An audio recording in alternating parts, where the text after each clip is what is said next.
Aksi cemerlang pemain berjersey nombor 42 JDT, Arif Aiman telah mendapat pujian jurulatih Shanghai Shenhua selepas perlawanan AFC Champions League Elite (ACLE) pada Rabu. JDT turun melayani kunjungan Shanghai Shenhua dalam aksi minggu keempat ACLE di Stadium Sultan Ibrahim dengan skuad Harimau Selatan ini membawa misi bagi mengutip tiga mata di laman sendiri.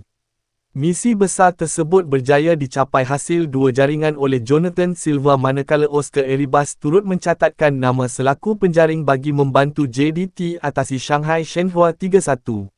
Di sebalik nama Jonathan Silva dan Oscar Eribas, ternyata kelibat Arif Aiman Hanapi turut meraih tumpuan dengan dua assist yang dilakukan ketika jaringan Jonathan Silva pada minit ke-48 dan 88. Persembahan cemerlang Arif Aiman itu juga menerima pujian hebat oleh jurulatih Shanghai Shenhua, Leonid Slutsky yang melihat kelibat pemain berusia 23 tahun itu menjadi pemisah kedua-dua pasukan. Bagi saya, ini bukan tentang kami kehilangan fokus kerana sebenarnya pemain nombor 42 itu, Arif Aiman, saya rasa dia mungkin pemain paling berkemahiran dalam ACLE. Dia yang mengubah segala-galanya, luah Leonid Slutsky.